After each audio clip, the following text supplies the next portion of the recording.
প্রথম ও দ্বিতীয় শ্রেণীর সরকারি চাকরিতে কোটা পুনর্বহালের প্রতিবাদে আবারও রাস্তায় নেমেছে ঢাকা জগন্নাথ সহ বিভিন্ন বিশ্ববিদ্যালয়ের শিক্ষার্থীরা। 2018 সালে সরকার ঘোষিত পরিপত্রের পুনর্বহাল সহ 4 দফা দাবি জানিয়েছেন তারা। একই সঙ্গে তা না হলে লাগাতার কর্মসূচির হুঁশিয়ারিও দেন শিক্ষার্থীরা।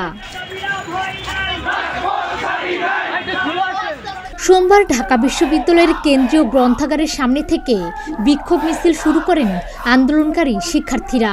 এ সময় আন্দোলনকারী শিক্ষার্থীরা বলেন, কোটা বাতিলের 21 দিনের আলটিমেটাম শেষ হয়েছে। এরপর সারা দেশের ছাত্র সমাজ একযোগে আন্দোলন শুরু করেছে। এই কোটা পুনর্বহালের সিদ্ধান্ত বাতিল করে 2018 সালের পরিপত্র বহাল রাখার আগ পর্যন্ত শিক্ষার্থীরা আন্দোলন চালিয়ে যাবে।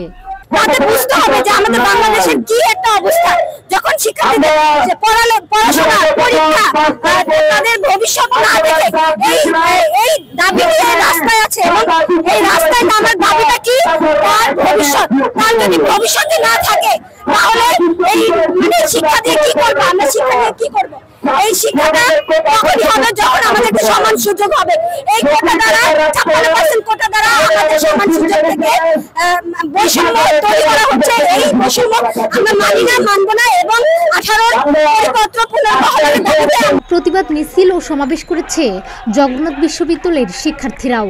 বিশ্ববিদ্যালয়ের কলা ভবনের সামনে থেকে প্রতিবাদ মিছিল বের হয়ে পুরো ক্যাম্পাস প্রদক্ষিণ করে। পরে বিশ্ববিদ্যালয়ের ভাষা শহীদ রফিক ভবনের সামনে প্রতিবাদ সমাবেশ করেন তারা। এ সময় কোটা পুনর্বহালের সিদ্ধান্তকে বর্জন করে 4 দফা দাবি জানিয়েছেন আন্দোলনকারী শিক্ষার্থীরা।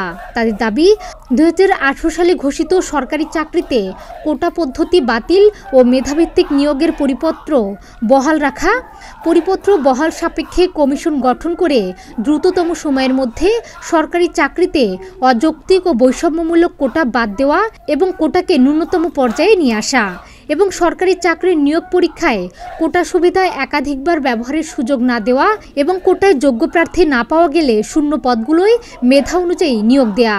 অপর দাবিটি হল দুর্নীতিমুক্ত, নিরপেক্ষ ও মেধাভিত্তিক আমলাতন্ত্র নিশ্চিত করতে কার্যকর ব্যবস্থা নেওয়া।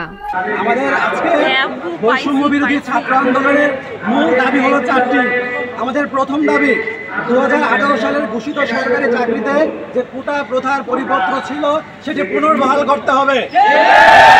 আমাদের দ্বিতীয় দাবি, বাংলাদেশের সরকারি চাকরিতে 3য় এবং 4র্থ গ্রেডের যে চাকরি সেখানে কোটা প্রথার আমূল সংস্কার করতে হবে। আমাদের তৃতীয় দাবি, বাংলাদেশের সরকারি চাকরিতে একই কোটার বারবার প্রয়োগের ব্যাপারটি এটা আমাদের এখান থেকে উঠিয়ে দিতে হবে। এবং আমাদের সর্বশেষ দাবি, দুর্নীতিমুক্ত, নিরপেক্ষ ও মেধাভিত্তিক আমলাতন্ত্র নিশ্চিত করতে একটি কার্যকর ব্যবস্থা গ্রহণ করতে হবে। কোটাকে ন্যূনতম পর্যায়ে নিয়ে এসে মেধাবীদের যোগ্য মূল্যায়নের মাধ্যমে একটি মেধাভিত্তিক বাংলাদেশ গড়ে তোলার প্রত্যয়ে তাদের আন্দোলন পরিচালিত হবে বলেও হুঁশিয়ারি দেন শিক্ষার্থীরা। ডেস্ক রিপোর্ট, প্রতিদিনের বাংলাদেশ।